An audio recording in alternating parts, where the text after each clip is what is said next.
Welcome to Overthinking Games, a podcast about what video games can teach us. This is a special emergency episode. This is not our normal recording time, and we are down. One host. Seth is not here, and we are up one author and philosopher, Nicholas Crawford. Do you want to introduce yourself? Hi, I'm Nicholas Crawford. I have a book coming out in October called Where We've Made It Dark, which is a literary zombie apocalypse. And we met because I've been talking about The Last of Us on TikTok, and we were having fun chatting about that.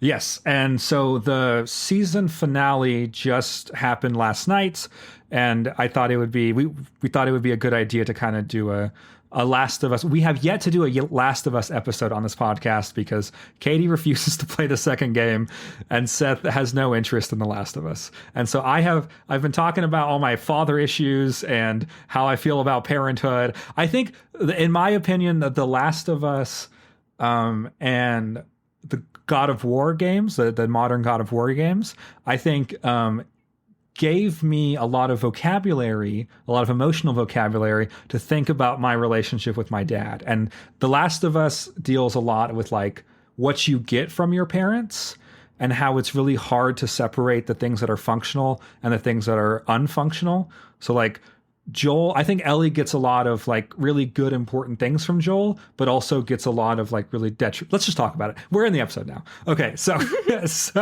and I think that like that idea and like asking myself like, okay, what do I get from my parents and how have I processed that? And what elements do I feel like are unchecked or can lead to the, like, obviously not on the same level. Like I'm not worried that I'm going to go, but there's elements of like, where am I dehumanizing or other people to protect something that I was shown that I needed to protect, or to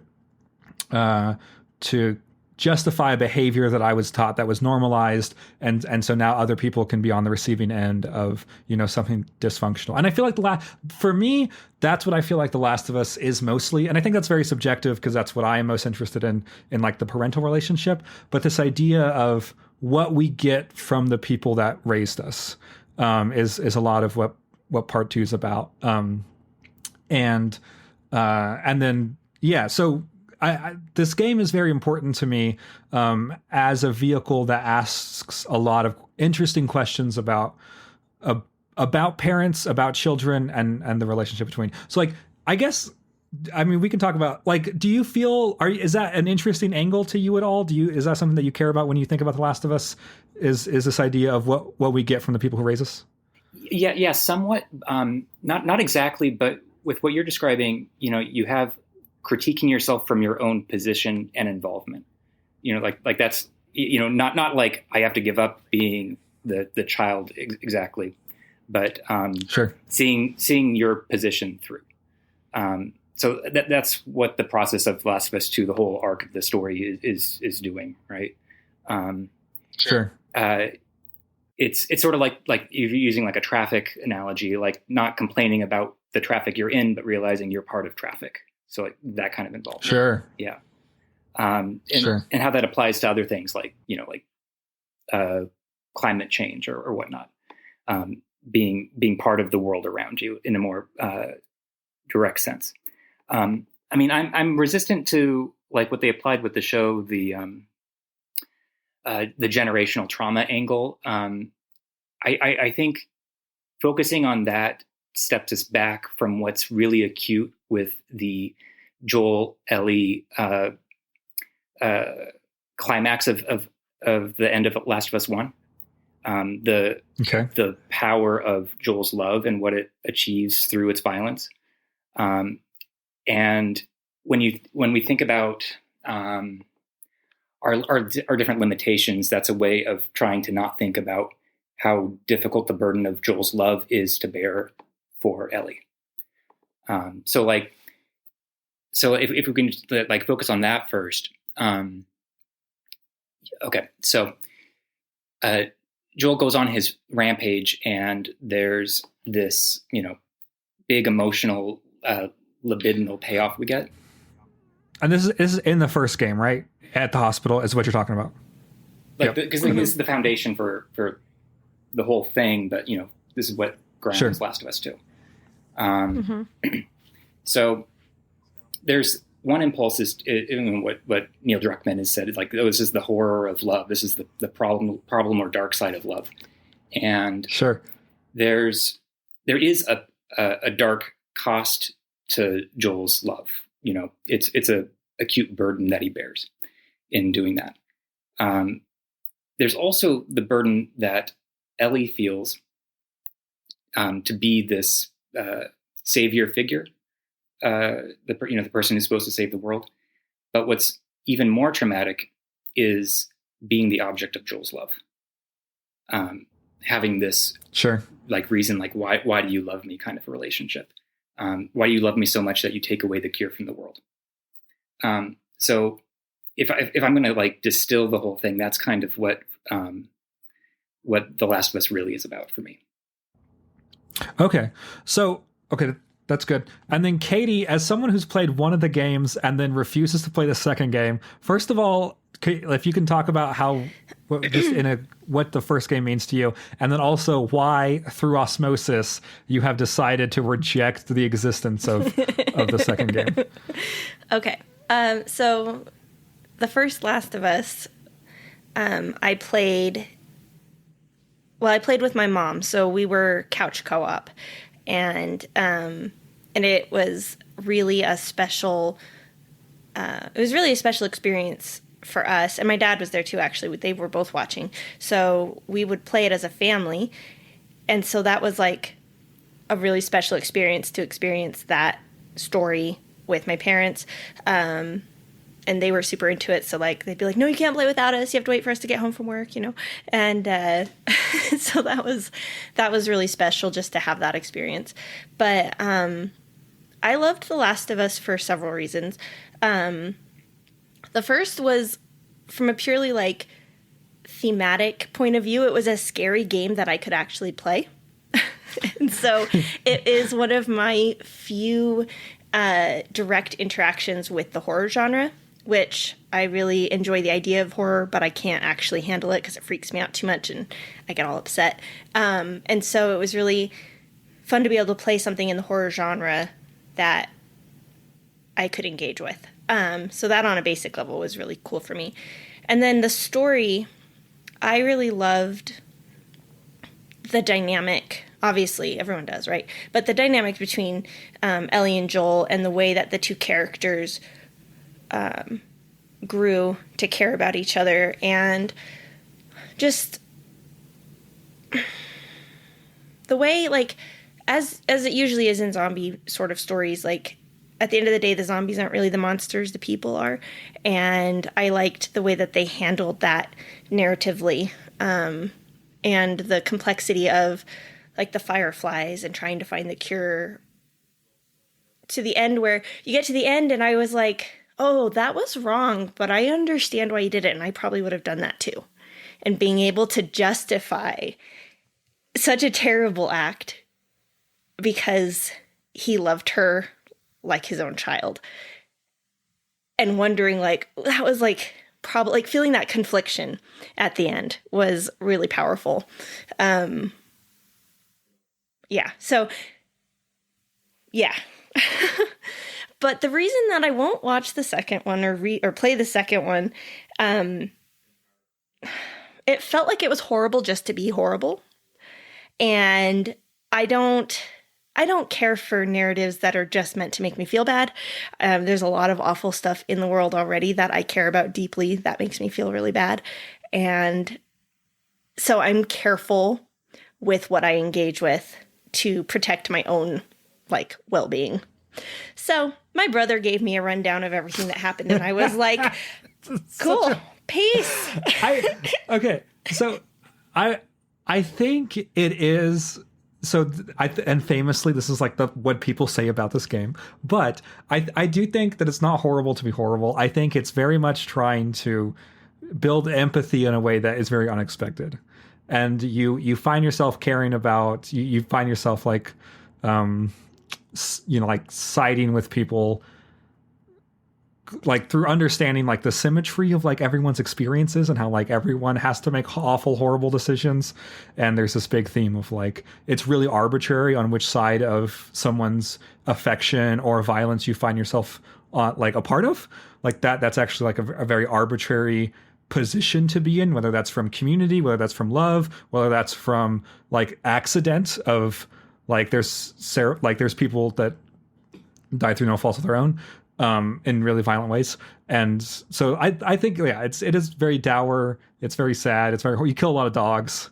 I think it's the thing, an element of which they did not have in the show. You are not killing as many dogs in the show. And I think, I think that does point to Katie, I think watching the show is a much more palatable experience. And so maybe I would encourage you to maybe watch the TV show if you think the idea of the game is too dark. I think it ruins the narrative, but I think that the TV show really sands off a lot of the elements that make the game feel so, I don't know, emotionally impactful. And whether that's like the instinctual, I think in the video game, I think Ellie is very instinctual. I think she acts from a place of like, there is no other option in this woman's brain to act from. This is like the only thing that this person is capable of doing. Whereas in the TV show, I think Ellie she's a lot more introspective, has a lot more doubt, wrestles with things a lot more. And I think that makes her more likable because she's not fully convinced that violence is completely the right thing to do, which makes her seem capable of like self-reflection. Where in the game, on some level, it seems like she's incapable of self-reflection for almost the entirety of the game, where like the violence in which she is enacting is just kind of a part of her existence and there's no other option. And which I think makes a character less likable. But I think the TV show, you want characters that you can relate and be more sympathetic to and so she has to feel more conflicted about her violence in ways that are like more tender and things like that. Do you, Nicholas, how do you, do you feel like how violent Ellie is like changes, versus the TV show and the game, like Ellie's relationship to violence? I mean, it changes completely. We get the core of the game Ellie with the confrontation with Nora, which I was really happy with. But yeah, all of this doubting. See, do you actually like her with all of this doubting? Because I like most of the people I see are like, "Where's my real Ellie?" With the. Well, I think it's so okay. So this is my person who likes TV show hat on. No, I don't. I think that it really. I don't think the story can say the same things about how. In my opinion, I don't think the story can say the same thing about dehumanization, because I think there is a big theme of Ellie really does not consider anybody else's humanity. And on the action side of the game, it's the people that she opposes, but also Ellie doesn't consider the people who she loves humanity either. Like she does not take into account the humanity of even people whose side that she's on. And so I think talking about how like the game, and I think it really looks at how these cycles of violence, but metaphorically, it could be other things. It doesn't have to be just violence, I don't think. But that these cycles of behavior can dehumanize the people around you in ways that are very arbitrary. And I don't think the TV show can ever discuss that because they don't let their main character dehumanize people in the same way. So I think that theme that's central is not available to the TV show. So, like, what the show added that's been of great value has been all of these side character stories. I completely agree. Yes. And so it's basically outsourced the issue from being you're stuck in with Ellie and this pursuit of violence that's way more unrelenting in the game.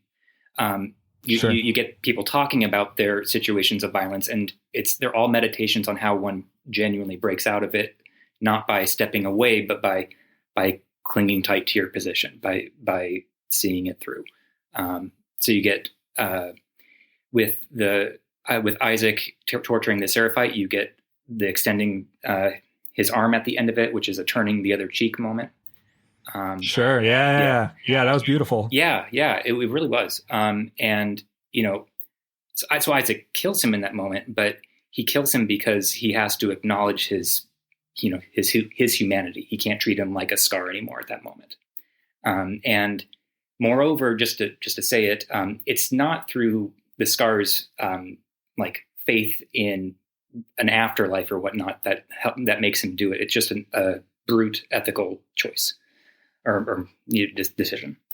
And you get these in a lot of the other moments too, like Joel's dad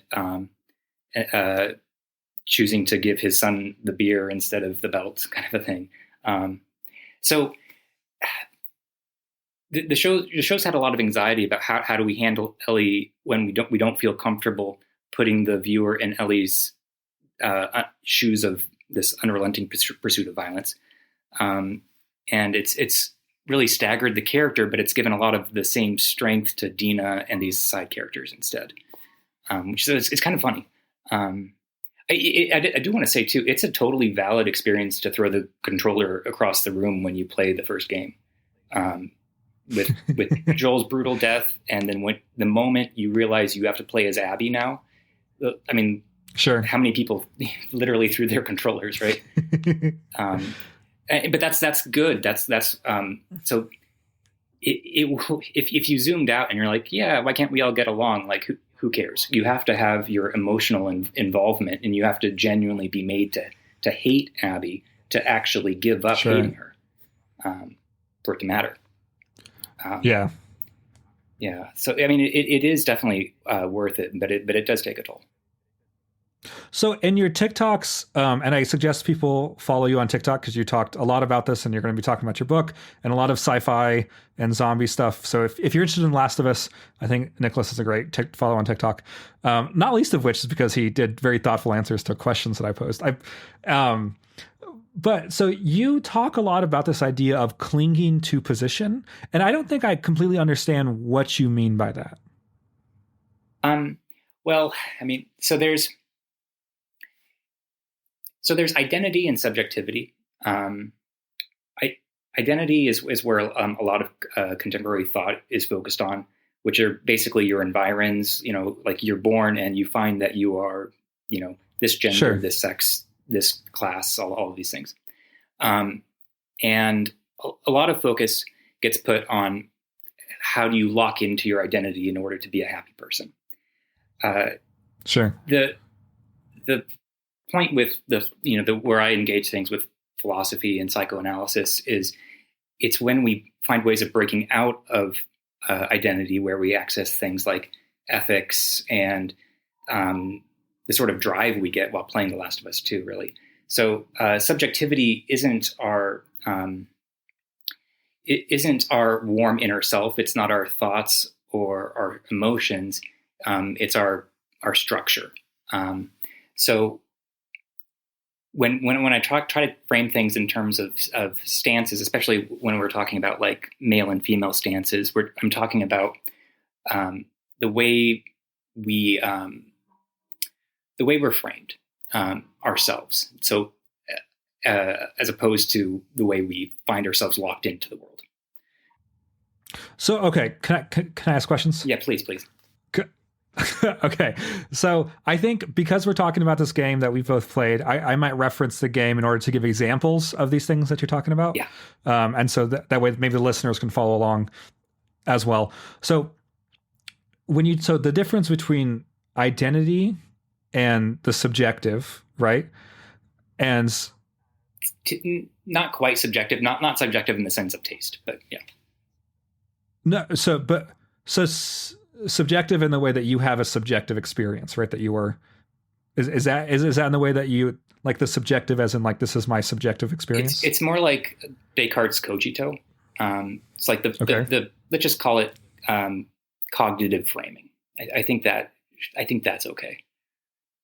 Okay. So are those social elements? Like, let's say like Joel is a refugee, and his desire to be like a carpenter, like to go back to his trade school training, become a carpenter, become a member of the community. Would that be more like on the identity of something that is put on Joel and then Joel finds himself in? Or is that part of this subjective where he builds like a framework of this is who I am, which as far as like Joel being a refugee, wanting to be useful to the community, has a skill set that's useful, and then slowly builds people's trust by helping them fix pipes or whatever he's doing. Can we use that as an example? No, yeah, sure. No, that's a good idea. So yeah, there's like identity and community to that. And you're feeling a need, and you're building yourself up as the carpenter, helper, guardian. Sure. Trying to think. You would, I don't know if I can use it, but you would basically, if you get to a point where you start to give that up, for something, that's where you get into like ethical territory. So like Last of Us 1, his love of Ellie, what makes Joel different from the protagonist in The Road, so The Road is all about the father who clings to being the father. That's his identity, right? Sure. Fatherhood. And he upholds that, and thereby upholds the world, right? Like the world on his shoulders, protecting the kid. And he does that to the point of falling apart and dying. That Joel goes beyond that. He gives up his being able to have that loving relationship with Ellie in order to save her life. So he still clings to wanting to be her dad, but he loses the thing that makes him her dad, or at least it jeopardizes it significantly. Sure. Yeah. So yeah, if there was something theoretically that would jeopardize Joel being the carpenter, then you can get into other aspects of who we are besides filling in your identity as the carpenter. Okay. So I know this because I've seen TikToks. So when you talk about it seems like you disagree with the framing that Joel, what he did in the hospital, was a selfish act. Okay, so do you want to talk about that? Sure. I mean, so the main thing is selfishness is what we do for our own benefit at the cost of others. Like it's we think this is going to be good for us. It's like greed or whatnot. Joel's act is selfless. He gives up. He gives up the world. And as we see with Last of Us 2, he gives up his loving relationship, his happy relationship with Ellie. So, he tries to save that, but he obviously can't. And so we see it slip through his fingers in Last of Us 2. Do they have a falling out? I don't know about that. What? Do they have a falling out because she finds out? Yes. Yeah. And it's just hard for her to live with the burden of that aftermath of not. Mm-hmm. So she didn't get to fulfill her identity role. She didn't get to fulfill the role she was destined for. So how do you live after that? And then we see how difficult that is with Last of Us 2. Okay, so can I'm gonna kind of poke at what you said about this not being a selfish act. So does it make, if I say that I don't think Joel can function without Ellie, like I think Joel is inoperable, and I think that he's aware that he is inoperable without Ellie. And so if by saving Ellie, he saved the thing that made him functional, and he needed to save Ellie in order for him to continue being functional, does that then make it more selfish? Well, you could characterize it that way. That's not the characterization that we get with The Last of Us 2. Like, you can imagine that being the case, right? Sure. So you don't think? Hold on. So sorry. So you don't think that Joel requires Ellie to be functional? No. I mean, he does. It's not why he saved her. Yeah. Go on. So there are libidinal payoffs to what Joel does when he tortures people to save her from David. Sure. And when he goes on the rampage. Those are our big emotional payoffs as well as Joel's. The dark side is both falling into the loop of that enjoyment of always being on a rampage, so to speak. And the show does play with this, with how he pushes Seth, more violently, and then with the Eugene scene. Do you mean when you say enjoyment, do you mean enjoying the act of violence or enjoying the catharsis of overcoming an obstacle? It's a psychoanalytic term, but basically it means the way in which we frame ourselves around our.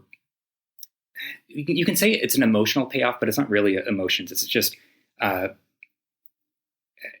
we love doing things. So, I mean, basically, you could think of it like a very simple example is a child sucking his thumb as a replacement for the good of getting milk. But it's a repetitive cyclical act where the object that you enjoy is a void, is just the act itself. So it's like falling into that act.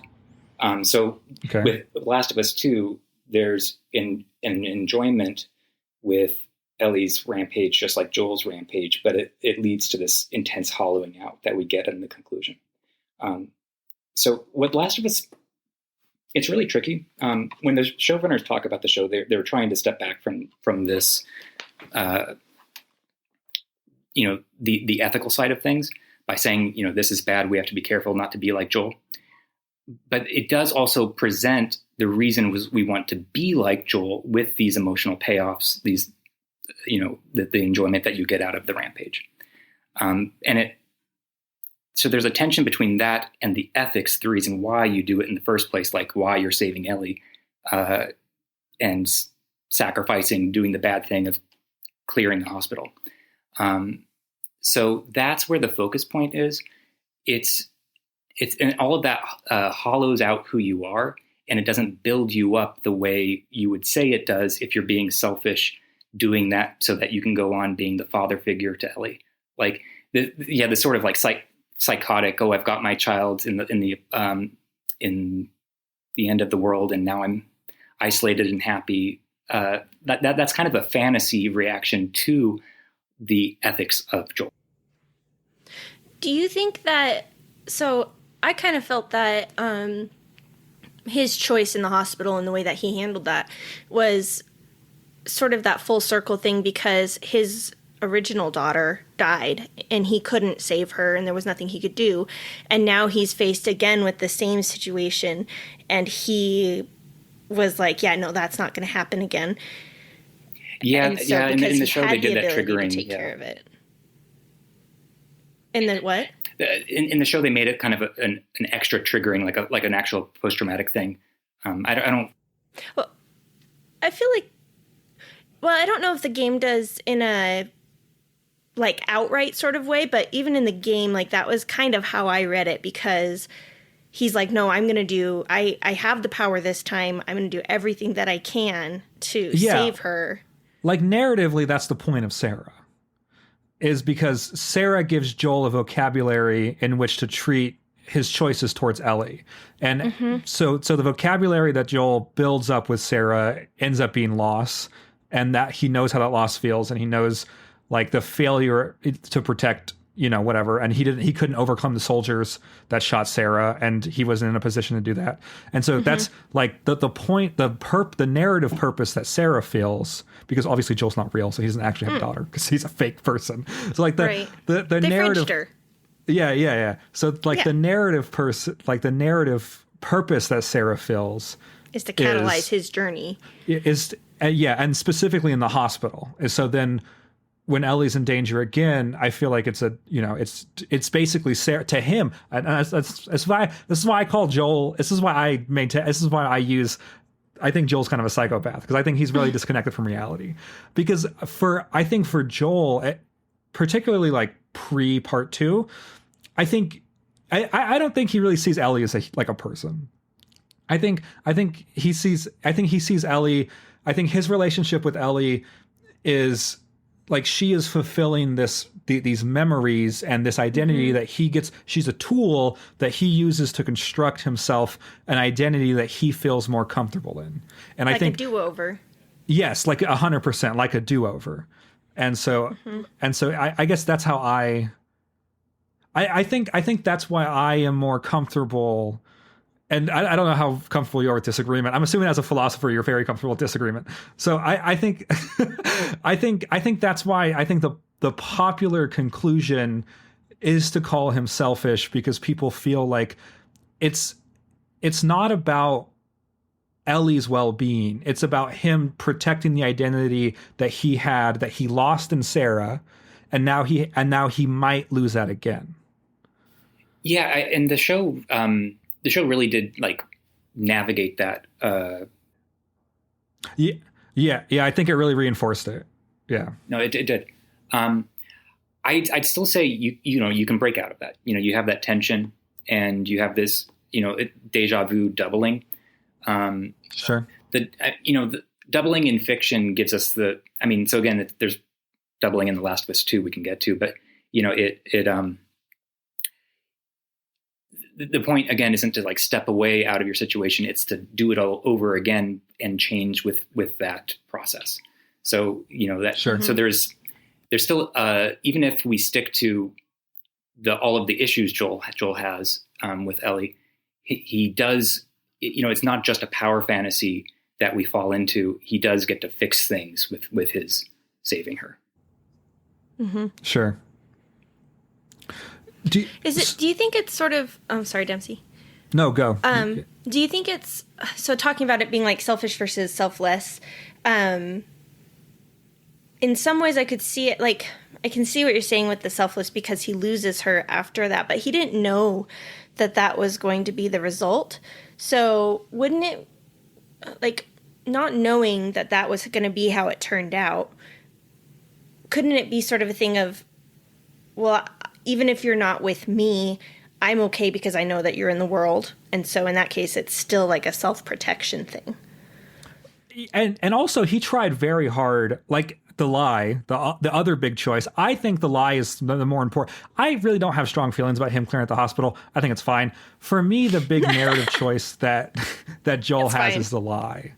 I think him telling Ellie that you actually could never be the cure, that this destiny that you felt really connected to was never available to you, and I am the only way that you will ever be safe. Like for me, that the lie is that's more of the choice that he made. The hospital, that whatever, who cares? You're gonna kill a bunch of people to save your kid. Everyone would, not a big deal. But I think lying to Ellie, to me, I think that's maybe that's what maybe people consider more of the selfish act is the lie afterwards. And that lie, I think, is specifically to maintain the relationship. Like, that is the only reason that he lied, is because even if they were going to Jackson and she could live in I'm sure they have some kind of situation where people who lost their 14-year-old who's an orphan can go live, and like Jackson seems functional enough to where like she could live without Joel as a minor and be functional in Jackson. Hypothetically, let's say that exists.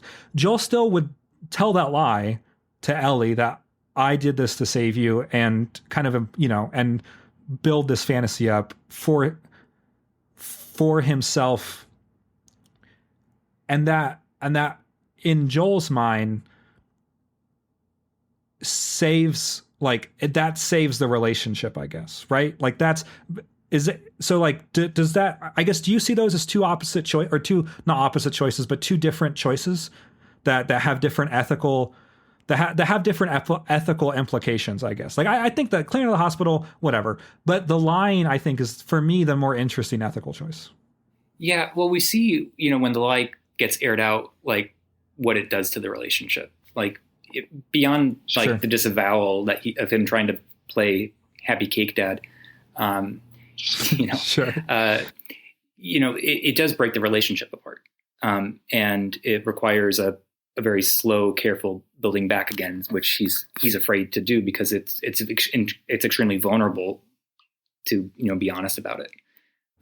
Because again, her whole life was built around being the cure. And, he did take that from her. And it is clear that that her choice, if it was given to her, would have been to sacrifice her own life. And it would have been unethical for him to then go on the rampage if she clearly made the choice. So that's like the sleight of hand that the show does to make this a knot that's hard to untie, and make it okay for everyone. Sure. Yeah. Right. Yeah. But but it needs. It makes me think of romances where the characters can't just come together and be happily in love because they love each other. There has to be some sort of snag along the way, and it's by following through the loop of that snag that you actually do, properly speaking, fall in love. You can't just get there directly. So I think that's the same sort of thing at work with him not being able to just be open about, hey, I saved your life, even though you probably didn't want me to. So, okay. Can I ask questions about the statement you just made about the romance and the snag? So do you mean that in the sense of like how we conceptualize romance in the real world, or do you mean that in like how we tell stories about romance? Well, I mean both. I think you get a lot of real world examples in couples too. Sure. Like my wife and I met, we were seeing other people, and then this or that thing happens, and then you end up really meeting, right? Sure. I think I don't read a lot of the romance stuff, but like the whole Heathcliff thing is like the classic example of like the couple, like basically like you're arguing and you misrecognize each other, and it puts you on opposite sides, and then you stick there long enough, and then that kind of leads you to actually being the right kind of couple for each other. Okay. So let's say, hypothetically, let's say The Last of Us in Universe B, where Joel does the same rampage, which again, I have no strong feelings on, kill as many people as you want. I get it. It's your daughter. But yes, that's fine. But apparently not fine. Disagrees. There will be consequences. But let's say that he did tell Ellie that when Ellie woke up, he made he was like, hey, that he said, and let's say he at that point, let's say he destroyed the relationship. Let's say he did his best to couch it as palatably as possible. Hey, they weren't going to give you a choice. They lied to both of us. They didn't tell us that this is what it was going to be. I just wanted them to wake you up so you could have a choice, and they wouldn't give that to me. Whatever kind of palatable emotional reasoning that we feel comfortable with. And then they go to Jackson and then either stay together or don't. Maybe Ellie wants to go and, maybe they don't want to stay together. Maybe they do. But let's say that they do, right? Do you feel like that relationship, because there was no central, like that big conflict of the lie, that relationship would be somehow less deep or less meaningful, or Joel would be less able to play his role? Like, I understand how narratively it makes a more interesting story to have the lie. I think that is a lot more complex narrative, and then you can build a franchise and make $1 billion off that. But I think that, like, for what Joel is actually wanting to accomplish, do you think that the lie like deepens his relationship with Ellie? Do you think the lie is necessary to have a relationship with Ellie, or do you think he could have told the truth and that relationship would have been just as valid or as deep or as whatever else? That shatters the thing that gives Ellie her sense of self. It makes clear she's lost being the cure. And, and even though she knows that, by virtue of not being the cure, I think basically we have to accept that it is too brutal a thing for her to confront, even though she does, know she has to confront it. Now, if things are like hunky dory the way we wanted well, one thing, like Last of Us 2 ends clearly with the position of things are not hunky dory between them. I think with The Last of Us 2, it hurts the viewer, the player, to start in Jackson being at odds with Joel when we love Joel and Ellie. Like, that's what ties us to the game. Sure. Yep.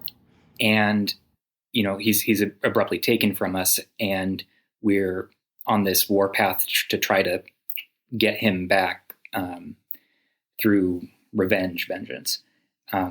And, when we go all the way through, when we become Abby, we end up genuinely giving that up.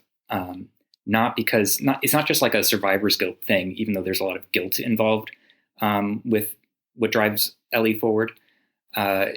She gives up the love itself, the connection she has with Joel, because to be that means she has to, pursue the violence to the end. So, the whole like losing the fingers thing to play her guitar.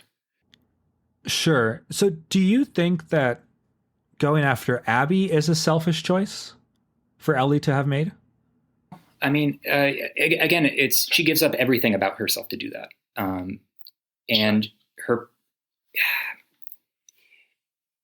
it's just an acute burden for her to bear. And we bear it with her until we ourselves, in the climax of the story, I think we do genuinely give it up. So okay. So I'm very curious about the statement you made when you said she gives up everything about herself in order to pursue Abby. Because I would say that she's hanging on to a sense of, like, I would say that she's very much hanging, that she, yeah, I think she's hanging on to her feeling like Joel cannot be violated, and not now I have to protect some kind of memory, or this relationship is not like the amount of violence that I'm putting on people is directly proportional to how much I value Joel. And if I don't do this violence, it means that I never really loved Joel in the first place. And so in my head, a lot of this decision for her is to maintain that who she is as someone who is very close to Joel. And so I guess when you say that she gives up, do you mean like she gives up who she is to go after Abby? Do you mean like the social consequences, like with Dina and her child? Do you mean like some kind of how she considers herself? Like what do you feel like she is giving up in the pursuit of Abby? Yeah. So you could frame this first in identity, where like she clings to her identity with Joel. And Sure. then she gives up her identity with Dina, having a family with Dina, community in Jackson, and her friendship with Jesse, everything. But it's less. But I don't think it's useful to think of her connection with Joel as based. Well, okay. So basically, with the conclusion, giving up the violence, she gives up the identity parts of being Joel's daughter. And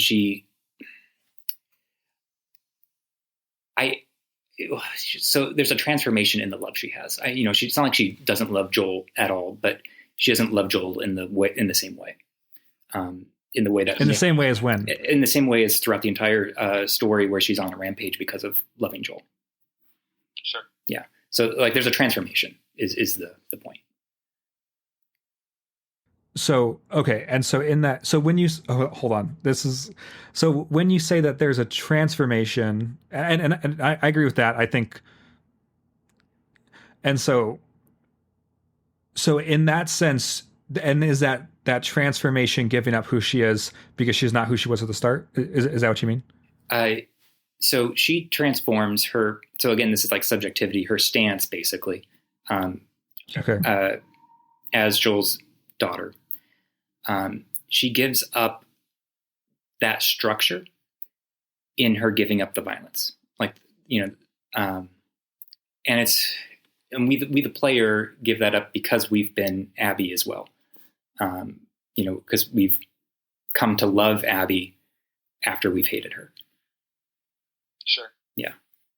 So her losing her fingers is her point of connection with Joel. So she can't. Sure. It's sort of like, if you think of that as like a photograph, like photographs are what we use to remind ourselves of whom we love. So it's how we organize our own love. When she loses those fingers, she loses her, photograph of Joel, so to speak. And that's her point of connection. So she has to give up that connection as well. She has to give up the love to give up the violence. Okay. That's okay. This is interesting.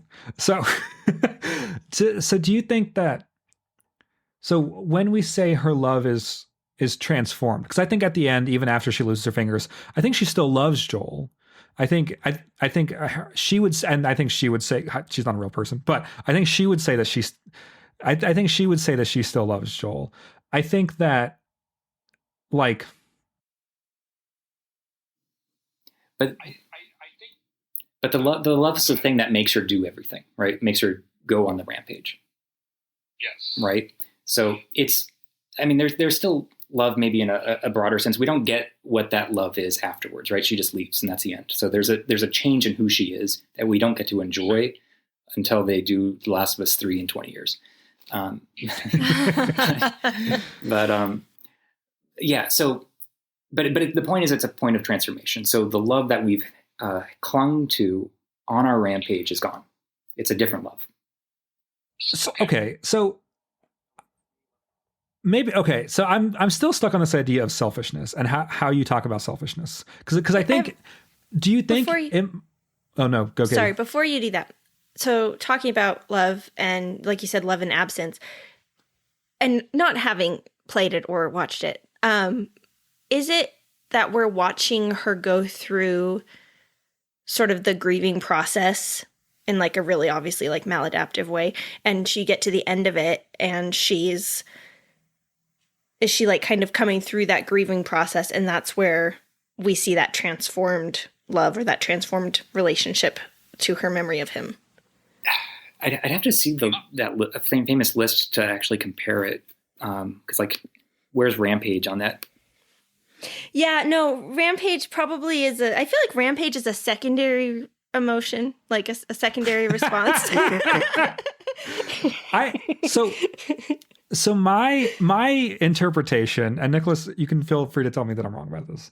My interpretation is that on some level, at the end of it, when she decides to not to be violent, I think, and she thinks about the way that she wanted to move forward with Joel, I think she has to realize that the way Joel operates is fundamentally not functional and is not going to work in the circumstance. That is how I relate. That is my interpretation of what happened, is that it is her realizing that this connection that she has poisoned her, and that like, to like, it's her, like, I don't know, like her realizing that this way of doing things that she has justified because her identity in Joel, I'm going to do things the way Joel would, the way I think Joel would do things, because he is what I consider good, that's actually a flawed line of thinking. And Joel was always this person that is going to be violent. And so if I do things like Joel, I will continue to only be violent. So what that leaves out is basically dialectics, which just to sum that up simply, like, you know, the famous duck rabbit drawing. Yes. Yeah. So you look at an image, you see a duck, and then you look at it another way, you see a rabbit, but you don't see the rabbit, or you don't see the duck while you see the rabbit. So if you, basically if you start with the duck, then look, there's a rabbit too. And then you go back to the duck, and you know now, even though you're still just the duck, you know the duck involves the rabbit. So that's that kind of coming full circle back to where you started, but you've changed from the point of where you started.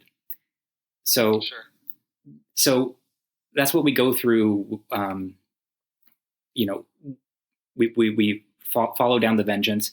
We come over to Abby's side, the rabbit side of things, and then we get back to Ellie, and we realize killing Abby isn't going to satisfy our love of Joel or what we needed to do, and we give it up, while still standing from the position of being Ellie.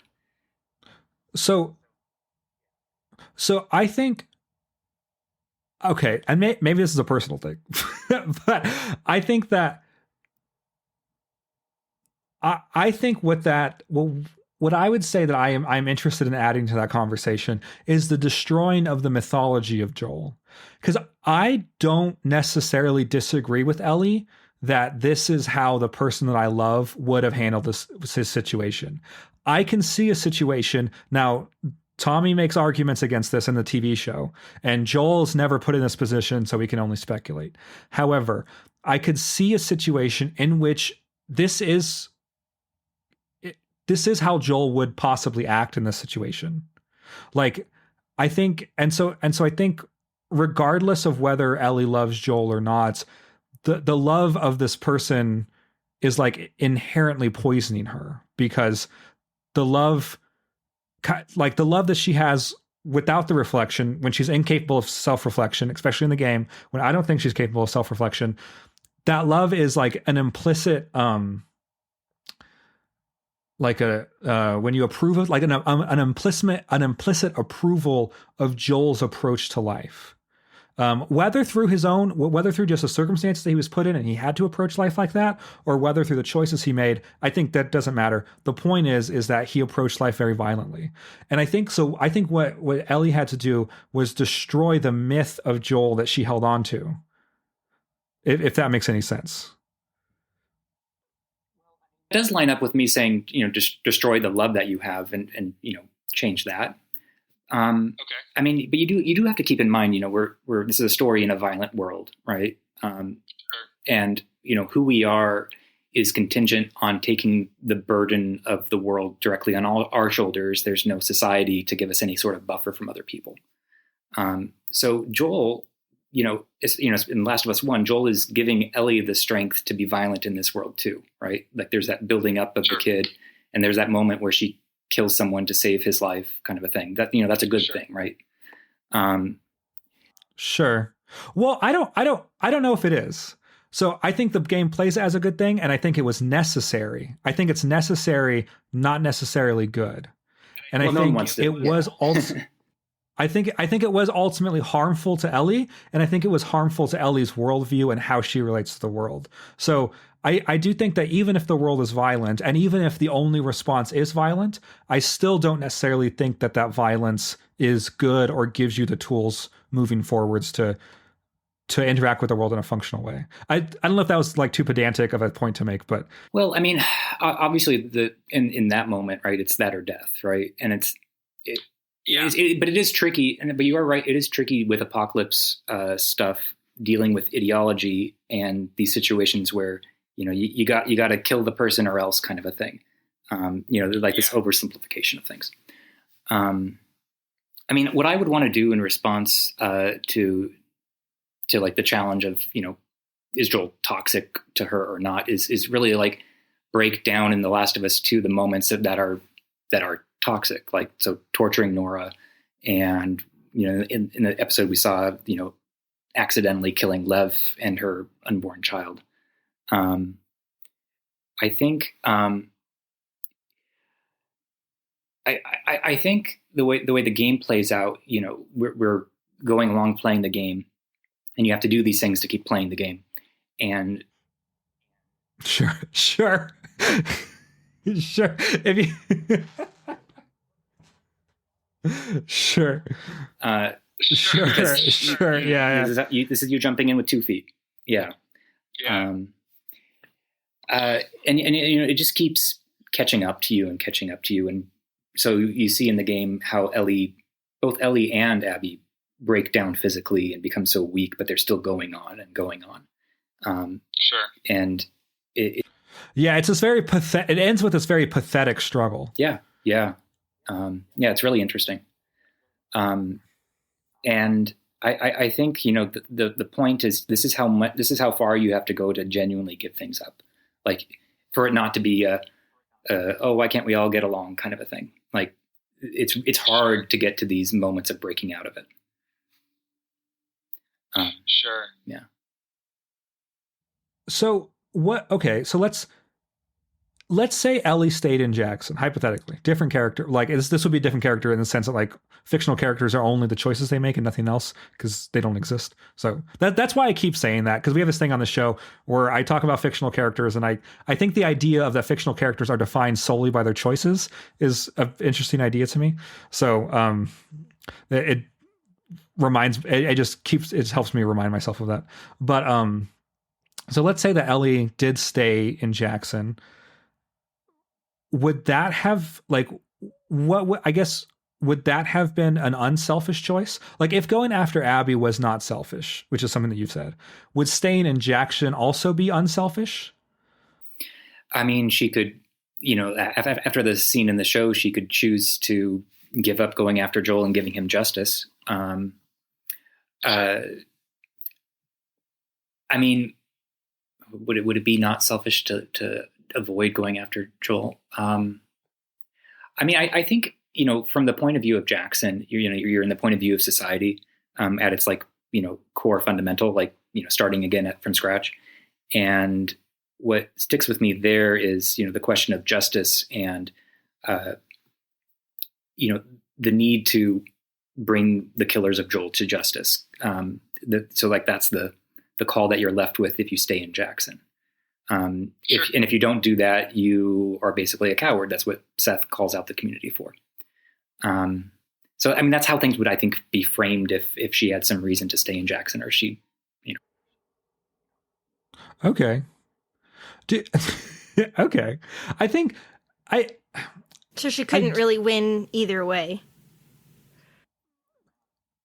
Well, I don't. So yeah, I think that, I guess a question, and this is, how important do you feel like justice is in that context? Because I think justice ceases to exist and ceases to be important in the context of Joel dying because he killed someone's dad. And then why is that not justice at that point? Right. Where does it end? And then justice was so when Abby killed Joel, Abby saw that as justice. And so there's no larger idea of justice that everyone there's no larger idea of justice that everyone is agreeing to, obviously. So I don't think justice is really possible at the point that we find Ellie at. I don't think it's just for her. I don't think it's justice for her to go after Abby. And I don't think it's unjust for her to let Abby get off. Because I don't think anything about any of that was anywhere close to justice. Doesn't it just come back to that idea of dialectics, like you were talking about, Nicholas, where from Abby's perspective, that was justice, and from Ellie's perspective, an injustice was then delivered. So it just kind of continues to perpetuate. Yeah, and like my justice or whatnot.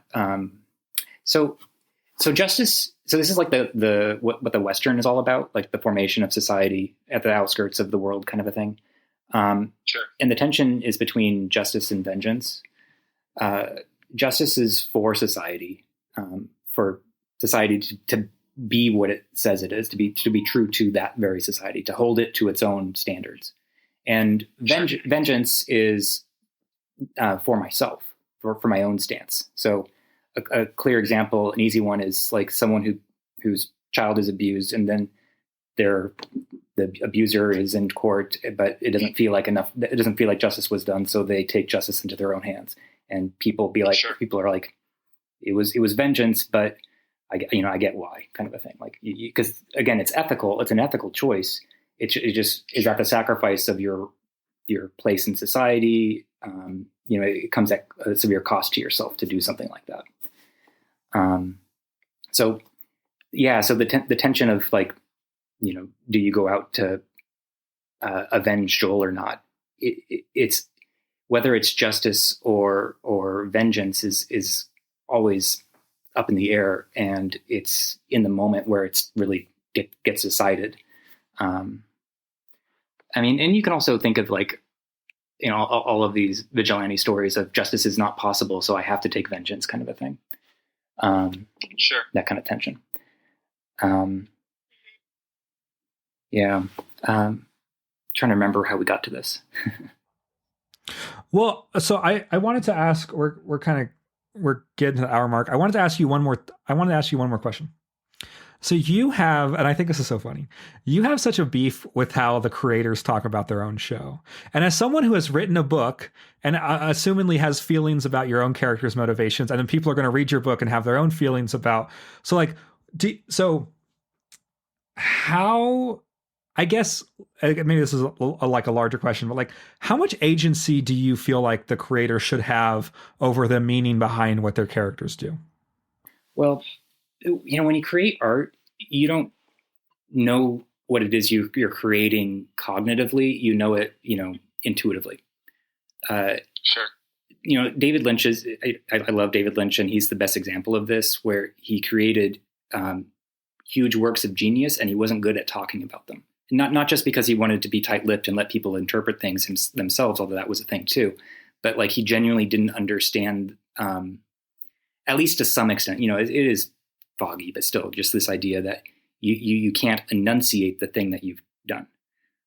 So when I hear so I do respect the creators, of course, and I think they created something great, just for the record.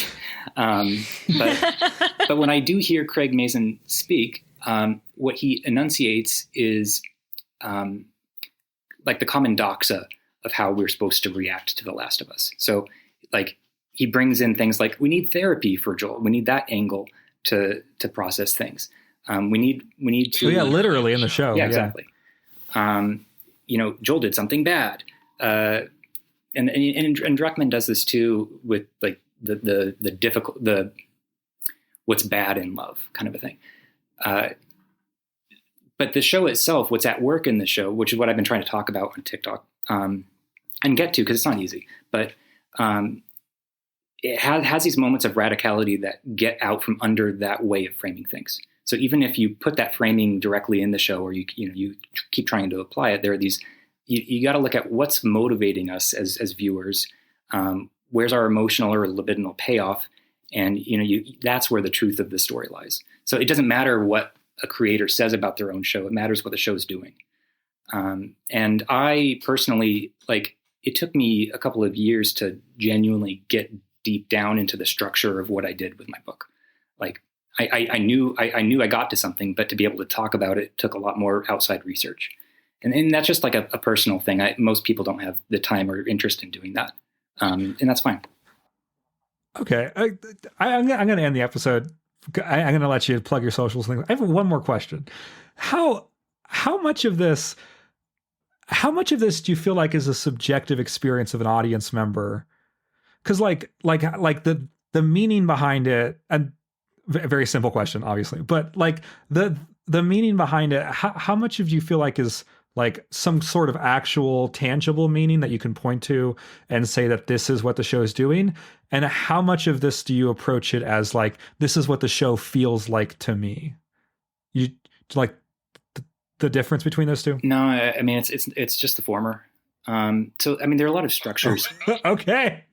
Okay. I mean, I obviously have like authority with some of the things I'm talking about, but Sure. It's not about pinning things down and deadening them to like one interpretation.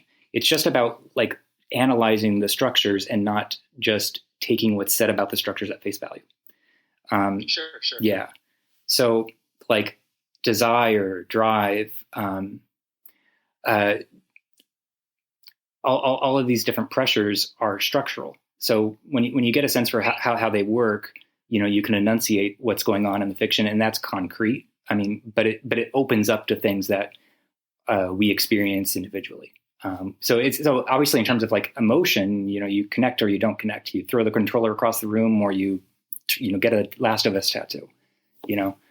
Sure. But it's about it's about keeping your focus on those things, on like why we get that Last of Us tattoo. That's kind of the motivating side for me. I'm really glad you brought that up. So you've now touched on like one of my favorite things, which is like narrative structure and literature structure. And like topics and themes are things that exist like gravity. Like they just are. And the way that we interact with them is where I think our individual takeaways come from, our individual interpretations. And that's where I think creative works are a conversation between the creator and the consumer, in a way, because the writer puts their thing down. I don't think most people say, I'm going to write a story and the theme is going to be blah, blah, blah.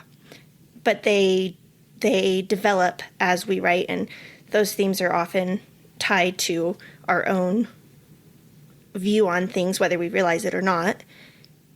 And so it's like, whether somebody else sees that and agrees with you is dependent on like their experiences and their interpretations.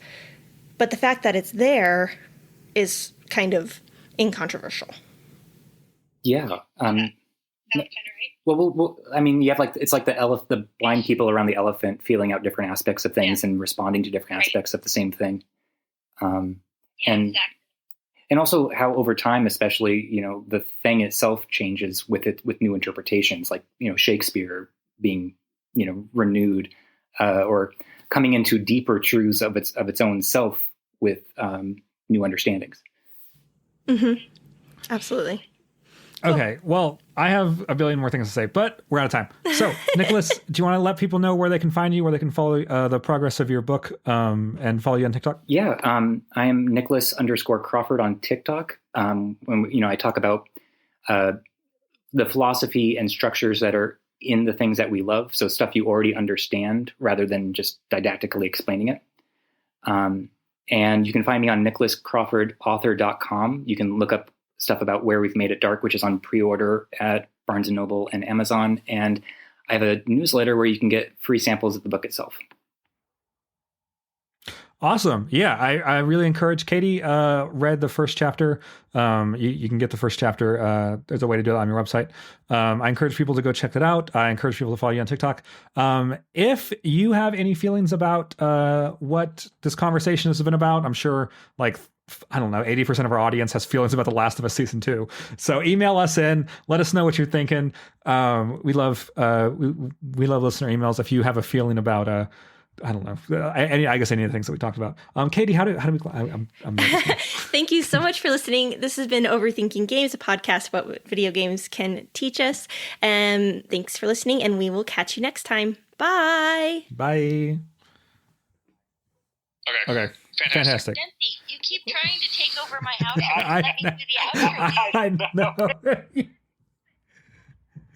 I know. I always.